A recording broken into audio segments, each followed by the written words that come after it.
Welcome back to our YouTube channel medical and nurses hub. आज की class में हम कम्युनिटी हेल्थ नर्सिंग के ऐसे 100 क्वेश्चन पढ़ेंगे जो आपको एग्जाम में आते ही आते हैं, 100% गारंटी के साथ आते हैं।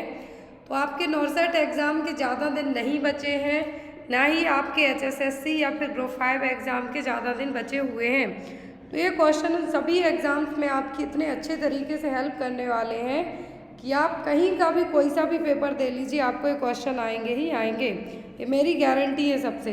सेकंड थिंग, जो भी लोग नॉर्सेट एम्स के पेपर्स लेना चाहते हैं प्लस MP ग्रुप 5 के या फिर अदर स्टेट NHM के या फिर स्टाफ नर्स के, तो आप मुझे डायरेक्ट मेरे व्हाट्सएप नंबर पर मैसेज करके पेपर्स को ले सकते हैं। साथ ही साथ जो भी लोग ANM की तैयारी कर रहे हैं तो उनके लिए भी पेपर्स अवेलेबल हैं, आप लोग भी पेपर्स को परचेस कर सकते हैं। प्राइस बहुत ही मिनिमल और चीप रखी गई है कि हर एक कैंडिडेट उसके लिए अफोर्ड कर सकता है।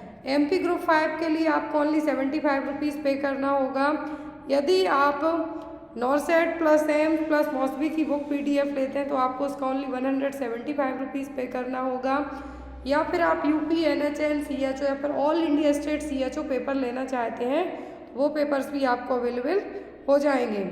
तो यहाँ पर चलिए आज की क्लास को हम स्टार्ट करते हैं। तो कुछ क्वेश्चंस ऐसे होते हैं जो बार बार हर एक एग्ज़ाम में आते हैं, इसीलिए इस क्लास का नाम ही आपको प्रीव्यू क्लास रखा गया। प्रीव्यू या फिर रिव्यू भी आप कह सकते हैं कि आपका एक बार रिवीजन के लिए क्लासेस चल रही हैं ताकि आप कोई भी पॉइंट मिस ना कर पाए। तो यहाँ पर फर्स्ट क्वेश्चन है आपके लिए, the risk of communicable disease in higher in children. जो कम्युनिकेबल डिसीज़ है मतलब एक से दूसरे में फैलने वाली कम्युनिकेबल डिसीज़ हैं, वो सबसे ज़्यादा किस स्कूल या फिर किस एज के बच्चों को होने के चांसेस रहेंगे? इन्फेंसी पीरियड में, प्री स्कूलर में, टोडलर में कि स्कूल एज गोइंग चिल्ड्रन में? किस एज ग्रुप के बच्चों में जो कम्युनिकेबल डिसीज़ें ज़्यादा होने के चांस रहेंगे? यहाँ पर किसी एक कम्युनिकेबल डिसीज़ की बात नहीं हो रही। यदि हम पर्ट्यूसिस कहते तो आप कह देते इन्फेंसी पीरियड में, क्लियर। यदि हम माल न्यूट्रिशन कहें, माल न्यूट्रिशन तो आपका जो प्रोटीन एनर्जी माल न्यूट्रिशन है उसमें आ जाए। कुपोषण में तो प्री स्कूल वालों को सबसे ज़्यादा होता है, टोडलर ग्रुप में होगा। फिर यहाँ पर आते कम्युनिकेबल डिसीज़ सबसे ज़्यादा चांस होते हैं स्कूल एज गोइंग चिल्ड्रंस में। इन्फेंसी पीरियड में कभी कभी कुछ रेस्पिरेटरी ट्रैक्ट इन्फेक्शन है, कम्युनिकेबल डिसीज़ नहीं हो पाती क्योंकि आपकी बॉडी में इतनी क्षमता होती है या फिर कुछ चीज़ें आपकी बॉडी में एंटर ही नहीं कर पाती हैं। जो प्री स्कूल गोइंग एज है या फिर टोडलर है, इस एज ग्रुप में भी कम्युनिकेबल डिसीज़, कोई पर्टिकुलर डिसीज़ का नाम पूछे तब आप कह सकते कि हो सकती, लेकिन स्कूल एज ग्रुप के बच्चों में सबसे ज़्यादा कम्युनिकेबल डिसीज़ होने का डर रहता है, हायर चांसेस रहते हैं। कोविड के टाइम पर ही देख लो, जो 1 या 2 साल के बच्चे उनको कोविड उतने हॉस्पिटल में पेशेंट नहीं मिले, लेकिन जो स्कूल जाने वाले बच्चे हैं जिनकी उम्र 6 से ज़्यादा साल की है, उनमें आपने देखा होगा बहुत बच्चे मिलते हैं हॉस्पिटल में, स्पेशली कम्युनिकेबल डिसीज़ के। कम्युनिकेबल डिसीज़ ऐसी बीमारी जो एक से दूसरे में फैल सकती हैं, सर्दी खांसी बुखार हो गया, स्वाइन फ्लू हो गया, तो इस तरीके की प्रॉब्लम्स क्या है, कम्युनिकेबल डिसीज़ हैं। और ये सबसे ज़्यादा जो हाई रिस्क यदि बच्चों में कहें तो वो होते हैं स्कूल जाने वाले बच्चे, school age childrens. Next is another name for influenza H5N1। तो दूसरा नाम क्या है H5N1 का? Swine flu, poliomyelitis, bird flu या फिर मम्स। तो H1N1 कहें तो आप कहते हैं आप स्वाइन फ्लू, लेकिन H5N1 कहा है तो ये क्या है? Bird flu. क्या है? Bird flu. बीच में आई थिंक 3-4 मंथ पहले कोविड जब ठीक होते जा रहा था, उसके बाद फिर आया ओमिक्रॉन, क्लियर, ओमिक्रॉन आया, फिर एक फंगल इन्फेक्शन फैला, फिर उसके बाद में बर्ड फ्लू फैला जो कि केरला में, और सबसे ज़्यादा जो इन्फेक्शन स्टार्ट होते हैं वो केरल से ही होते हैं। तो यहाँ पर जो H5N1 है इसका दूसरा नाम क्या है? बर्ड फ्लू, जो कि बैट है, चमगादड़ है, उनके कारण सबसे ज़्यादा फैलता है। स्वाइन फ्लू के लिए H1N1, ड्रग ऑफ चॉइस है ओसेल्टाम्बिर, ओके, ओसेल्टाम्बिर और टेमीफ्लू। नेक्स्ट है जो पोलियोमाइलाइटिस होगा पोलियो वायरस के कारण, और ये सबसे पहले सेंट्रल नर्वस सिस्टम को ही अफेक्ट करता है। Next one is bird flu is an infectious disease caused by. तो अभी हमने पढ़ा H5N1, ये बर्ड फ्लू है। अब H5N1 किस के कारण फैलेगा? मैक्सोवायरस पैरोटिस, H1N1 virus, strain of influenza virus, RNA पैरामिक्सोवायरस। जो बर्ड फ्लू है किसके द्वारा इन्फेक्शन फैलेगा? तो जो बर्ड फ्लू इन्फेक्शियस डिसीज है ये फैलेगी आपको स्ट्रेन ऑफ इन्फ्लुएंजा वायरस। जो स्ट्रेन है क्या है? स्ट्रेन है जैसे इन्फ्लुएंजा वायरस का एक स्ट्रेन है H1N1 तो स्वाइन फ्लू फैलाया, इन्फ्लुएंजा वायरस का दूसरा स्ट्रेन H5N1 तो इसने बर्ड फ्लू कॉज किया। बर्ड फ्लू किसके कारण होगा? A strain of influenza virus. Next is bird flu disease was first detected in which state? तो बर्ड फ्लू है जो बर्ड फ्लू हो गया, फिर H5N1 फ्लू हो गया, सबसे पहले किस स्टेट में डिटेक्ट हुआ था? महाराष्ट्र, केरला, कर्नाटका या फिर असम? तो यहाँ पर आपको केरला नहीं कह देना, जैसा मैंने बताया कि बहुत सारी बीमारी हैं केरल से स्टार्ट होती है इंडिया में, लेकिन ऐसा नहीं है। जैसे एक टाइम पे आपका जो सबसे पहला केस पूछा जाता है कोविड का, वैसे ही आपको पहला केस पूछा जा सकता है बर्ड फ्लू का। सबसे पहला केस डिटेक्ट हुआ था कहाँ पर? महाराष्ट्र में 18 फरवरी 2006 को सबसे पहला केस डिटेक्ट हुआ था। पहला केस इंडिया में कहाँ पे हुआ था? महाराष्ट्र में। Next one is supplementation of iron and folic acid to a pregnant woman is an example of. किसी प्रेग्नेंट लेडी में आपने आयरन फॉलिक एसिड दिया, आयरन फॉलिक एसिड देते हैं आप, तो किस तरीके के एग्जाम्पल में आएगा? Health promotion, specific protection, rehabilitation या फिर डिसेबिलिटी लिमिटेशन। जब भी आप कम्युनिटी हेल्थ नर्सिंग के क्वेश्चन पढ़ते हैं तो आपको primary, secondary, tertiary prevention, specific prevention, health promotion, rehabilitation, ये सब आपको पढ़ के जाना है। एग्जाम में एक नए क्वेश्चन आता है आपको। तो यदि आपने किसी प्रेग्नेंट लेडी को आयरन और फॉलिक एसिड दिया तो ये किस तरीके के प्रिवेंशन में आएगा? ये आएगा आपका स्पेसिफिक प्रोटेक्शन में। किसमें? स्पेसिफिक प्रोटेक्शन में। आयरन फॉलिक एसिड से जो होने वाला बच्चा है आप उसके साथ साथ माँ को भी एनीमिया की कंडीशन से प्रिवेंट कर रहे हैं, तो ये किस में आएगा? स्पेसिफिक प्रोटेक्शन में। फॉलिक एसिड प्रेगनेंसी में एज सून एज कंसीव करने के साथ ही दिया जाता है। क्यों?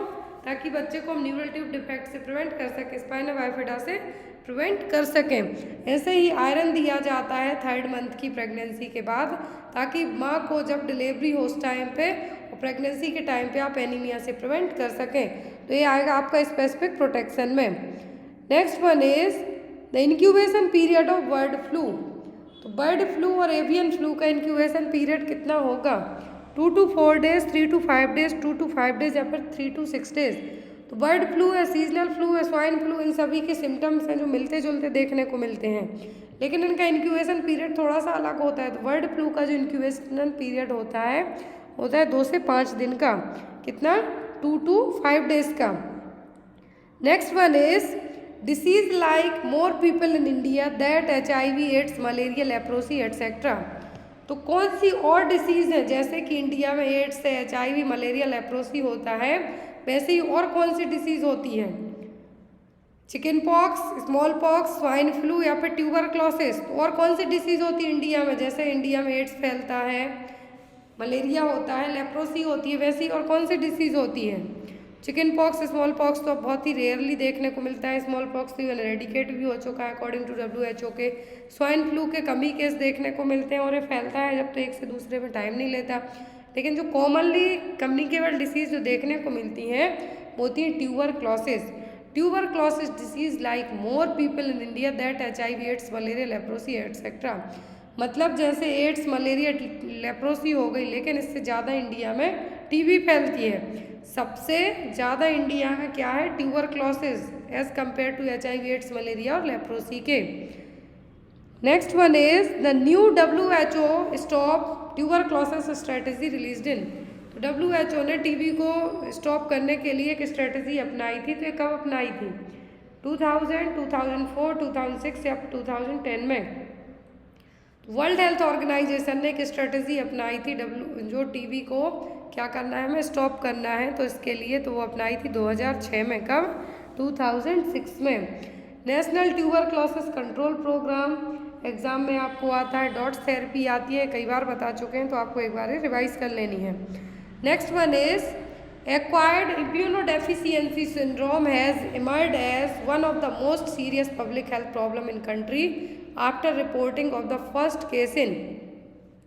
तो एड्स है जो सबसे ज़्यादा सीरियस हेल्थ प्रॉब्लम है और इसका पहला केस है जो इंडिया में कब रिपोर्ट किया गया था?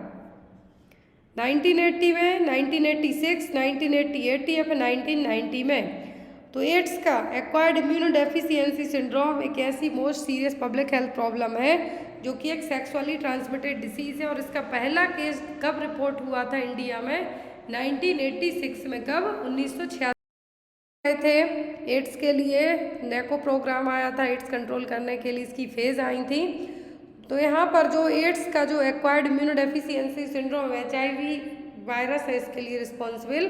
तो यहाँ पर कब रिपोर्ट हुआ था पहला केस? 1986 में, 1986 में। Next one is the most common drug resistance in tuberculosis in India. तो सबसे ज़्यादा टीबी की रेजिस्टेंस ड्रग कौन सी है? ऑप्शन में जो चारों दी, चारों प्राइमरी एंटी ट्यूबरकुलर ड्रग हैं, तो सबसे ज़्यादा रेजिस्टेंसी वाली कौन सी है? आइसोनियाजिड, स्ट्रेप्टोमाइसिन, इथाम्ब्यूटल या फिर पायरासिनामाइड। तो कौन सी जब सबसे ज़्यादा रेजिस्टेंस वाली टीबी की ड्रग है? तो वो आइसोनियाजिड और INH। कौन सी? आइसोनियाजिड और INH। स्ट्रेप्टोमाइसिन 8वें नंबर की क्रेनियल नर्व को डैमेज करेगी, बहरा बना देगी आपको। जो यहाँ पर आपके लिए आइसोनियाजिड है क्या करेगी? न्यूरोपैथी कॉज करेगी। फिर यहाँ पे आपको आती है रिफाम्सिन, तो रेड ऑरेंज कलर की यूरिन को कॉज करेगी। Next one is last case of small pox came from. तो स्मॉल पॉक्स को मैंने बताया कि WHO ने रेडिकेट घोषित किया था 1979 में, लेकिन यहाँ पर लास्ट केस है जो कब रिपोर्ट किया गया था? यूथोपिया, इंडिया, बांग्लादेश या फिर सोमानिया में। तो लास्ट केस आया था 1977 में। कब? 1977 में सोमानिया में। लेकिन एरेडिकेशन कंसीडर किया गया था 1979 में। WHO एरेडिकेशन कंसीडर तब करता है जब किसी भी डिसीज़ का एक भी केस ना मिले, एटलीस्ट 3 साल तक कोई भी एक केस ना मिलने, तब उसको एरेडिकेट कंसीडर किया जाता है। तो लास्ट केस पूछें तो सोमानिया में 1977 में, एरेडिकेशन कब घोषित किया था? 1979 में, 1979 में। Next is the best method to treat diarrhoea in a child. तो बच्चों में डायरिया को ट्रीट करने का सबसे अच्छा तरीका क्या है? IV फ्लूइड्स, एंटीबायोटिक्स, ORS या फिर नन ऑफ द अबव। तो बेस्ट मेथड है बच्चों में डायरिया ट्रीट करने का ORS। क्या है? Oral rehydration solution. इसके कंपोनेंट्स आते हैं एग्जाम में। Next is in the case of dog bite the biting animal should be observe for at least. तो यदि किसी के लिए डॉग बाइट कर जाए, कुत्ते ने काट दिया, तो जिस कुत्ते ने काटा है उसको आपके लिए कितने टाइम तक ऑब्जर्व करना है? 5 डेज, 10 डेज, 15 डेज या फिर 3 वीक्स तक। ऐसा आपको इसलिए करना है कि जिस कुत्ते ने आपको काटा है उसको रेबीज़ तो नहीं था, कुत्ते को भी रेबीज़ तो नहीं था, तो उसमें भी कुछ ना कुछ देखने को मिलेगा जब वो आपको बाइट करेगा। तो यहाँ पर बाइटिंग एनिमल उसको आपके लिए एटलीस्ट 10 दिनों तक ऑब्जर्व करके रखना है। कुत्ते के काटने से क्या होता है? रेबीज़। और जब भी डॉग बाइट करता है तो आपकी फर्स्ट प्रायोरिटी होती है रनिंग वाटर में, जहाँ पे भी बाइट किया है उसको अच्छे से धुलते रहना है। क्या करना है? धुलते रहना है। कभी भी कवर नहीं करना है। जब ब्लीडिंग वगैरह हो तब की बात अलग है, लेकिन जब डॉग बाइट करे तब आपको तुरंत रनिंग वाटर में वॉश करना है। Next one is commonest sexually transmitted disease in India is. तो भारत में सबसे ज़्यादा कॉमन सेक्सुअली ट्रांसमिटेड डिसीज़ कौन सी है? सिफिलिस, गोनोरिया, एड्स या फिर हर्पीज़। तो सबसे कॉमन सेक्सुअल ट्रांसमिटेड डिसीज़ है इंडिया में हर्पीज़। क्या है? हर्पीज़। जो जेनाइटल हर्पीज़ होता है वो यहाँ पर सबसे कॉमन है। इवन कुछ केस में जो भी सेक्सुअल ट्रांसमिटेड डिसीज़ होती हैं, नाउअडेज हम बात करें स्पेशली जो गांव के इलाके होते हैं, जो स्पेशली रूरल एरिया रहेंगे, वहाँ पर पिछड़े हुए इलाके, किसी को ये प्रॉब्लम्स रहती भी हैं तो इवन डॉक्टर्स के पास नहीं जाते हैं। लेकिन नाउअडेज हॉस्पिटल में फ्री है, जो एड्स के लिए फ्री जांच होती है, STD के लिए अलग से आपकी जांच होती है। तो यहाँ पर जो सबसे कॉमन इंडिया में सेक्सुअल ट्रांसमिटेड डिसीज़ है वो क्या है? Herpes. Next is the last case of small pox was reported in the world. तो पूरे विश्व में अभी हमने यहाँ पे पढ़ा था एरेडिकेशन 1979 में, फिर लास्ट केस आया 1977 में सोमानिया से, फिर रिपोर्ट किया गया पूरे विश्व में कब? 1978 में। ध्यान दें, लास्ट केस आया सोमानिया से, रिपोर्ट हुआ 1978 में, फिर रेडिकेट कंसिडर किया WHO ने 1979 में। Next one is the which of the following disease giving life long immunity after an attack. तो कौन सी डिसीज़ है जो एक बार आपको होती है तो पूरी लाइफ के लिए लॉन्ग टाइम इम्यूनिटी दे जाएगी, दोबारा नहीं होगी? टाइफाइड, मम्स, टिटनस या फिर डिप्थीरिया। तो लॉन्ग लाइफ लॉन्ग इम्यूनिटी देगी एक बार होने के बाद, वो है मम्स। क्या है? मम्स, जो कि आपके पैरोटिड ग्लैंड है, टॉन्सिल्स पैरोटिड ग्लैंड है, इनको पैरोटोनाइटिस कॉज करेगा मम्स, कंठमाल जिसको हम हिंदी में कहते हैं वो। तो यहाँ पर लाइफ लॉन्ग इम्यूनिटी कौन देगा? Mumps. Next one is incubatory period of mumps. तो मम्स का इनक्यूबेशन पीरियड क्या है? 18 डेज, 14 डेज, 10 डेज या फिर 5 डेज। तो इनक्यूबेटरी पीरियड है मम्स का कितना? 18 दिन। 18 दिन। Next is commonest age group of diphtheria. तो डिप्थीरिया का कॉमन एज ग्रुप क्या है? मतलब किस एज ग्रुप को डिप्थीरिया जो अफेक्ट करेगा? 1 to 2 years, 2 to 5 years, 2 to 5 years या फिर 2 to 7 year। तो जितनी भी ये कम्युनिकेबल डिसीज़ है, स्पेशली सर्दी खांसी बुखार वाली, छोटे बच्चों को बहुत अफेक्ट करती हैं। जैसे पर्ट्यूसिस पढ़ा हमने, तो 2 साल तक की एज ग्रुप को। डिप्थीरिया है जो प्री स्कूल गोइंग को बहुत अफेक्ट करता है, तो 2 से 5 साल तक की एज ग्रुप को डिप्थीरिया सबसे ज़्यादा अफेक्ट करेगा। इसके लिए तो इवन वैक्सीन दी जाती है डिप्थीरिया, पर्ट्यूसिस, टिटनेस की, जो एक कॉमन वैक्सीन है, पेंटावेलेंट वैक्सीन में इसको ऐड करके दिया जाता है। इसमें 5 वैक्सीन इंक्लूड रहेंगी। Next one is active and passive immunity should be given together in all except. Active passive immunity सभी में दी जाती, किसी एक को छोड़कर। टिटनस, रेबीज, मीजल्स या फिर हेपेटाइटिस बी। तो एक्टिव और पैसिव इम्यूनिटी दी जाएंगी सबकी, लेकिन मीजल्स को छोड़कर। किसको? मीजल्स को छोड़कर। मीजल्स वैक्सीन दी जाती है, खसरा का टीका दिया जाता है जो जब बच्चा पूरे 9 महीने कंप्लीट कर ले तब। Next is Salk vaccine. 7 साल का हमने पढ़ा है। तो साल्क वैक्सीन किस तरीके की वैक्सीन है? लाइव अटेन्यूएटेड, किल्ड वैक्सीन या फिर टॉक्साइड। तो साल्क वैक्सीन है किल्ड वैक्सीन। कौन सी? Killed vaccine. Next is A 3-year-old completely unimmunized child comes to an immunization clinic at PSC for the first time. He should receive 3 साल का बच्चा अनइम्यूनाइज्ड, अभी भी उसको कभी भी कोई भी वैक्सीन नहीं लगा है, प्राइमरी हेल्थ सेंटर आया है पहली बार, तब आप उसको कौन सी वैक्सीन देंगे? BCG measles vitamin A, DT OPV1 measles vitamin A, BCG DPT OPV measles vitamin A, DPT OPV measles vitamin A. पहली चीज़, जब बच्चा 3 साल का हो गया है तो उसको हम BCG नहीं देंगे, ओनली 1 ईयर तक ही BCG दी जाती। तो आपका ऑप्शन ए और सी अलग हो जाते हैं। फिर यहाँ पे 3 साल कंप्लीट हो गए हैं बच्चे के, तब आप उसको कौन सी वैक्सीन देंगे?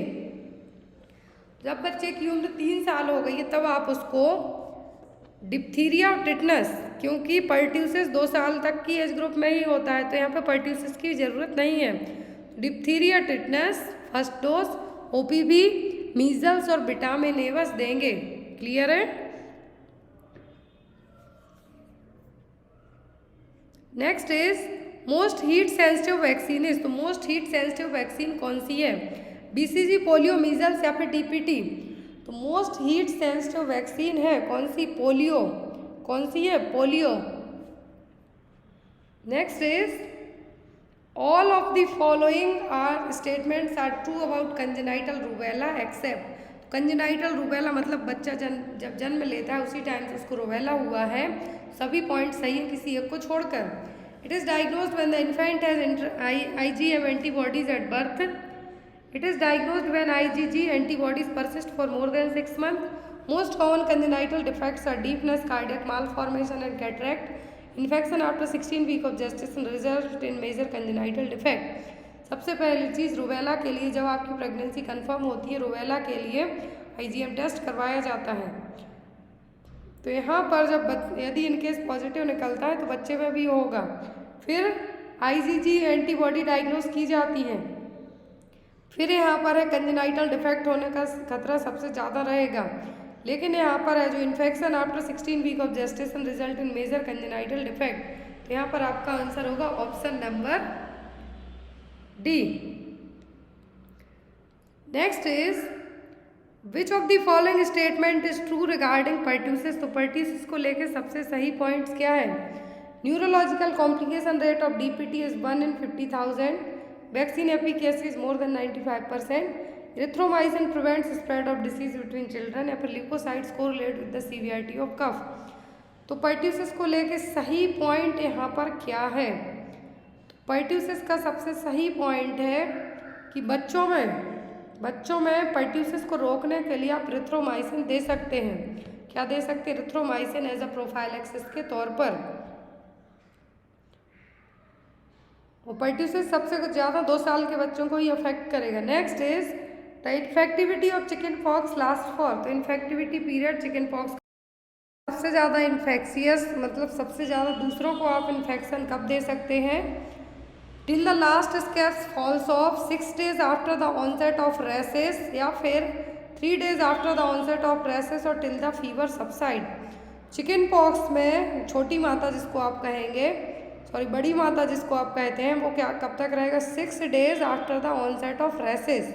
जो रैसेस हैं 6वें दिन के बाद तक भी आप क्या कर सकते हैं? किसी दूसरे को इन्फेक्शन दे सकते हैं। नेक्स्ट है क्वेश्चन, आया हुआ है हर एक एग्जाम, 2-3 एग्जाम में आया है, स्पेशली CHO में आता है question. National tuberculosis institute is located at, तो नेशनल ट्यूबरक्लोसिस इंस्टीट्यूट कहाँ पर लोकेटेड है? न्यू दिल्ली, बेंगलोर, मुंबई, या फिर कोलकाता में? तो ये बेंगलोर में। कहाँ पर? बेंगलोर में। नेक्स्ट इज, तो यहाँ पर जो टोबैको डे है, अब आपको तंबाकू का दिवस तो चल गया पता, लेकिन तंबाकू से होता क्या है? आपको अभी रिसेंट में आई थिंक UPNHM में जो पेपर हुआ है उसमें पूछा गया था ओरल कैंसर को लेके, तो किसके कारण होता है? होता है तंबाकू के कारण ही। जो भी लोग लंबे टाइम तक तंबाकू खाते हैं, तंबाकू का सेवन करते हैं, उनको क्या होने का डर रहता है? Oral cancer. क्यों? क्योंकि जो तंबाकू में निकोटिन होता है, ये भी आपको आता है कि टोबैको का कौन सा सब्सटेंस है जो कैंसर या फिर ओरल प्रॉब्लम्स के लिए कॉज करेगा? तो वो निकोटिन। क्या है? निकोटिन। निकोटिन सब्सटेंस होता है जो ओरल कैंसर के लिए। तंबाकू आप लंबे टाइम तक मुंह में ही च्यू करेंगे, चबाएंगे, तो आपको ओरल कैंसर का खतरा ज़्यादा रहेगा। तो वर्ल्ड नो टोबैको डे 31 मई को मनाते हैं हम। ओरल कैंसर का मेन रीज़न क्या है? तंबाकू खाना। और जो इस बार की थीम है वर्ल्ड नो टोबैको डे की, वो है we need food not tobacco. क्या है? We need food not tobacco, हमें खाने की ज़रूरत है ना कि तंबाकू की।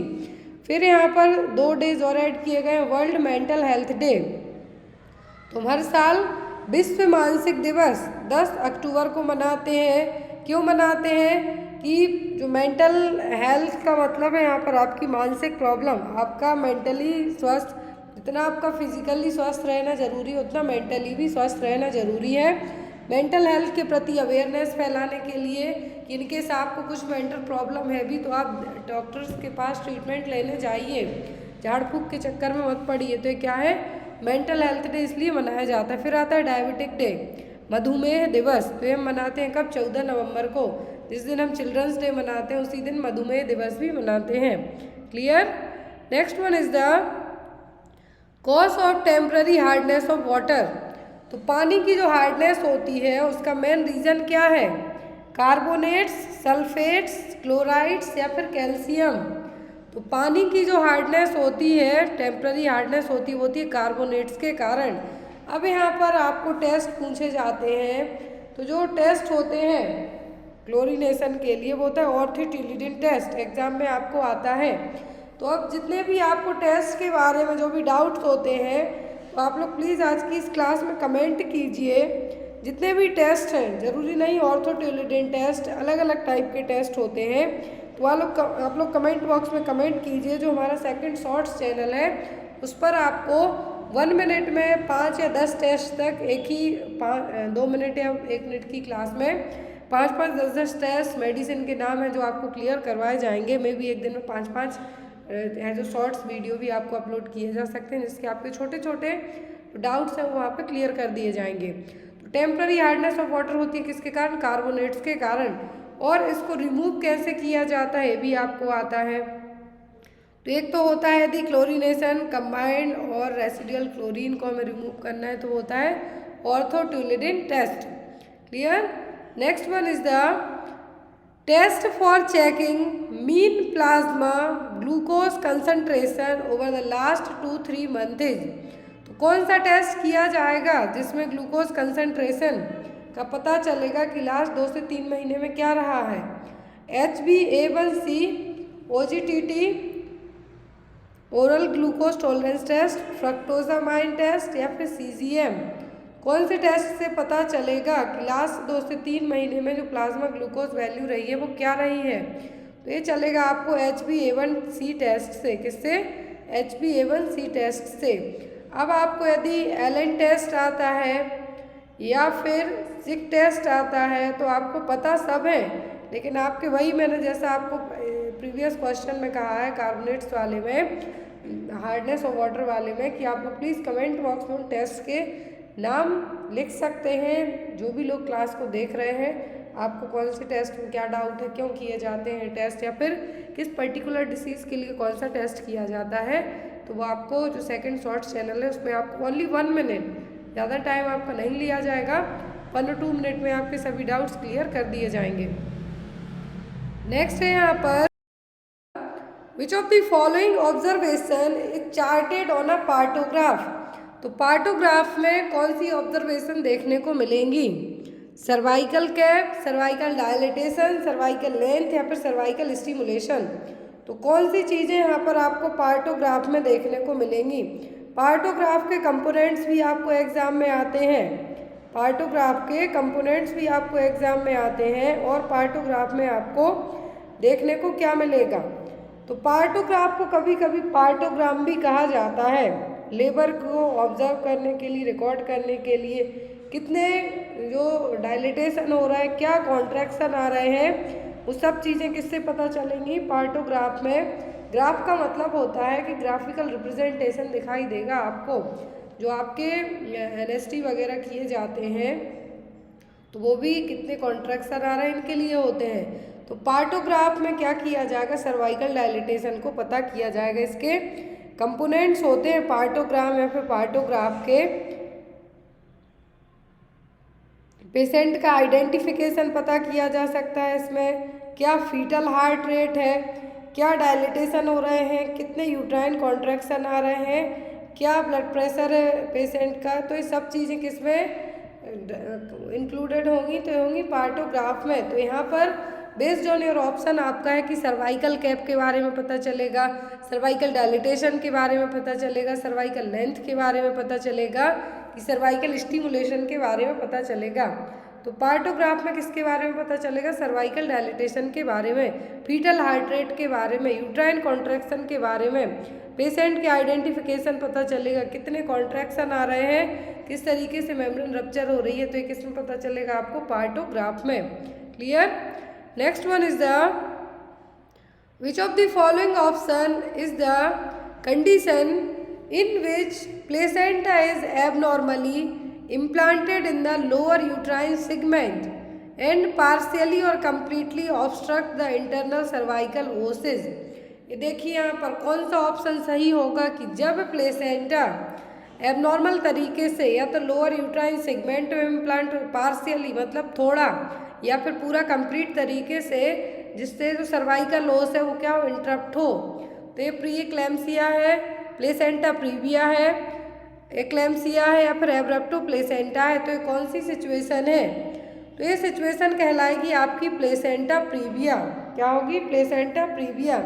एक्लैम्सिया, प्री एक्लैम्सिया ब्लड प्रेशर में वाली प्रॉब्लम है कि प्रेगनेंसी इंड्यूस्ड ब्लड प्रेशर, लेकिन यहाँ पर कहा है कि प्लेसेंटा या तो कम्प्लीटली या फिर पार्शियली क्या हो जाए? पूरा कवर कर ले सर्वाइकल ओस को, तभी क्या कहलाएगा? तो ये कहलाएगा आपका प्लेसेंटा प्रीविया। और एक्लैम्सिया, प्री एक्लैम्सिया क्या है? प्रेगनेंसी में होने वाले ब्लड प्रेशर की प्रॉब्लम, जब हाई BP हो जाए, प्रेगनेंसी इंड्यूस्ड ब्लड प्रेशर जिसको हम कहेंगे, तो ये प्री एक्लैम्सिया और एक्लैम्सिया MgSO4 इसके लिए ड्रग ऑफ चॉइस दी जाती है। फिर आता है प्लेसेंटा प्रीविया। तो जैसा मैंने आपको कहा कि इसमें या तो पार्शियली या फिर कम्प्लीटली, फिर इसके ग्रेड होते हैं कि कितने ग्रेड तक ये क्या कर रहा है, सर्वाइकल ओस को कवर कर रहा है।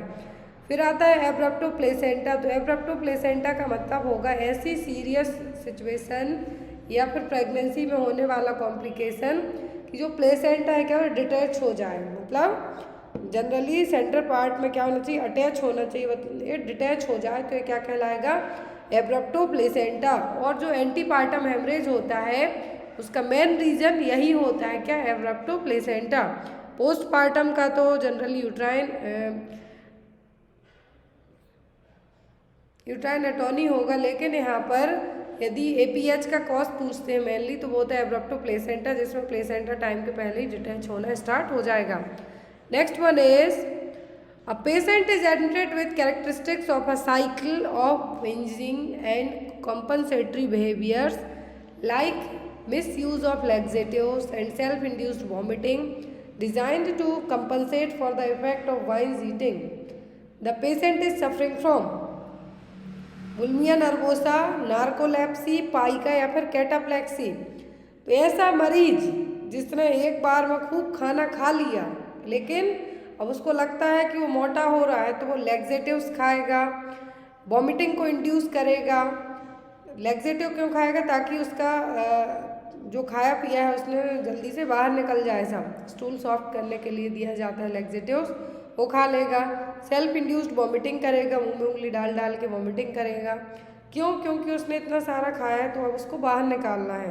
तो एक प्रॉब्लम ही है आपके लिए।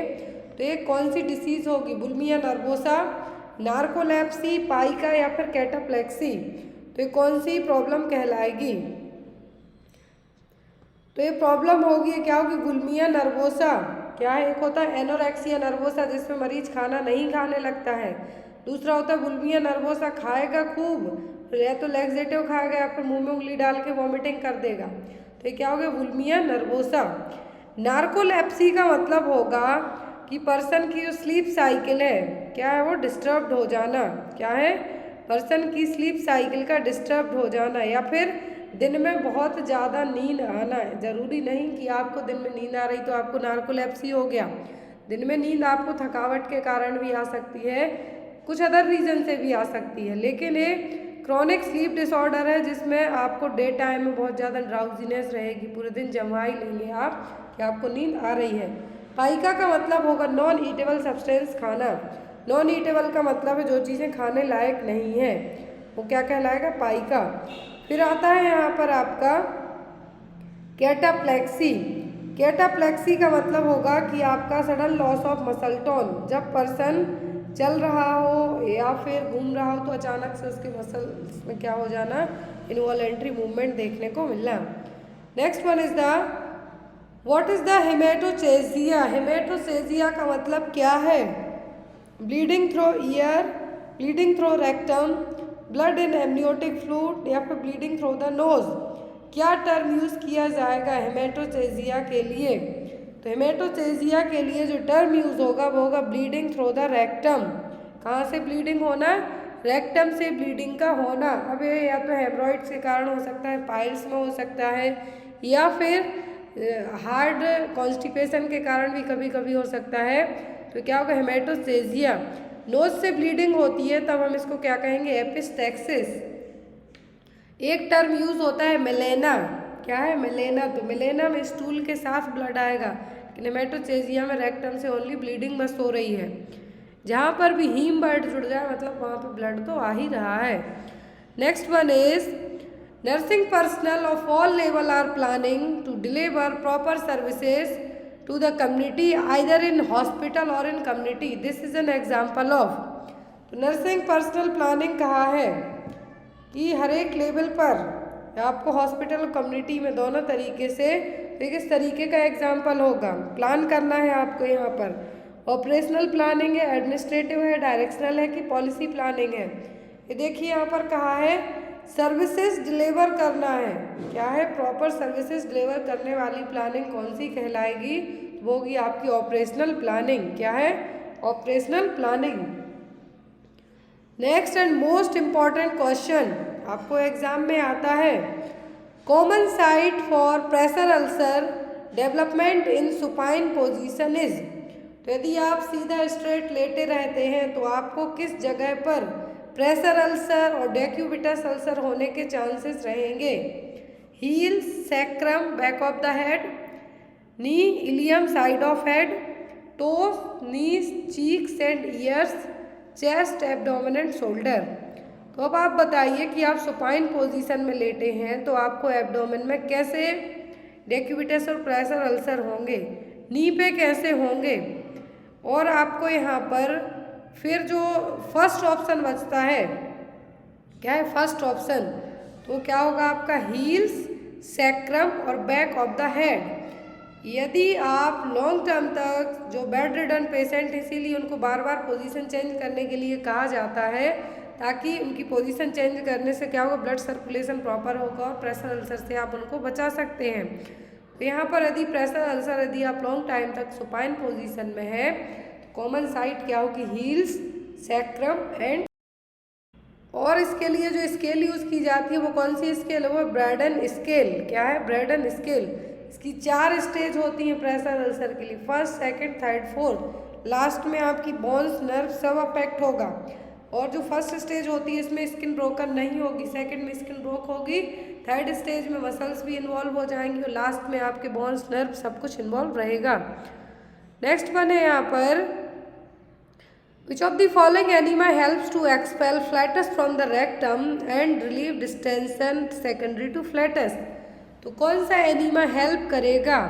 तो गैस बन रही है, फ्लैचुलेंस हो रहा है आपको रेक्टम में और आपको फ्लैटस से भी रिलीव करवाने का काम करेगा। Oil retention enema, anthelmintic enema, medicated enema या फिर carminative enema.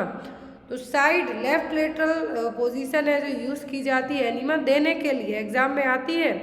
Left lateral side line position है जो यूज़ की जाती है एनीमा देने के लिए। अब यहाँ पर क्या है? फ्लैटस, फ्लैचुलेंस रिलीव करने में, गैस बाहर निकालने में आपकी कौन सा एनीमा हेल्प करेगा? तो होगा कार्मिनेटिव एनीमा। कौन सा?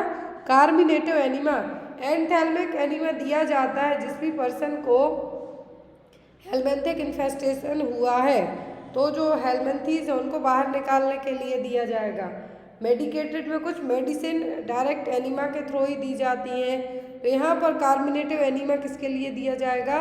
गैसेस को बाहर निकालने के लिए, फ्लैचुलेंस से रिलीफ पाने के लिए। Next one is drugs food quality control division. क्या है? Drugs food quality control division comes under which of the following department of government of India? ये क्वेश्चन एग्जाम में आया था अभी रिसेंट में ही।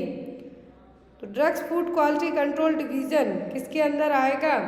Department of health and family welfare, department of science and technology, department of scientific and industrial research या फिर department of higher education, किसके अंतर्गत ये आएगा?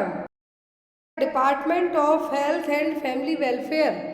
Drugs food quality control division comes under which division? तो ये आएगा department of health and family welfare के अंतर्गत। Next one is the as per the staff inspection norms, SIU norms, the recommended nurse patient ratio in a general ward. तो general ward में क्या है? General ward में nurse patient ratio कितना होना चाहिए? ऑप्शन में है यहाँ पर 1/6, 1/2, 1/5 या फिर 1/10।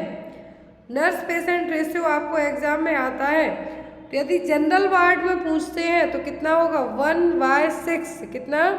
1/6। यदि आपका स्पेशल वार्ड या तो पीडियाट्रिक हो गया, बर्न हो गया, कार्डियक हो गया, न्यूरो हो गया, तो यहाँ पर 1/4 होगा। फिर यदि आपको ICU में, ICCU, NICU में पूछते हैं तो आपका 1/1 होगा। नर्स पेशेंट रेशियो आपको एग्जाम में आता है, प्लीज़ आप अपना याद रखिए क्योंकि हमेशा ही आता है। NABH के अकॉर्डिंग है जो और SIU नॉर्म्स के अकॉर्डिंग है जो। जनरल वार्ड में तो 1/6 होता है, ICU का पूछते हैं तो 1/1 होगा आपको। OPD में पूछते हैं, यदि कैजुअलिटी में पूछे या फिर OT में पूछे, लेबर रूम में होता है 1/1 भी कभी कभी कंसीडर कर दिया जाता है। Next one is The ability to emotionally understand what other people feel, see things from their point of view and imagine yourself is their place is called. तो यहाँ पर ऐसी इमोशनल अंडरस्टैंडिंग जो अदर पीपल यदि किसी loss से गुजर रहा है, किसी खुशी से या फिर कोई भी चीज़ आप ले लीजिए, आप उस चीज़ को फील करते हैं और आप अपने आप को उस जगह पर रख के देखते हैं, तो ये क्या कहलाएगा? सिंपैथी, एम्पैथी, सेल्फ डिस्क्लोजर या फिर रोल प्लेइंग। तो यहाँ पर सिंपैथी का मतलब तो होगा कि आप खुद यदि कोई रो रहा है, आप हॉस्पिटल में ड्यूटी करते हैं, हज़ारों मरीजों के साथ, आप हज़ारों पेशेंट्स के साथ इंटरेक्ट होते हैं,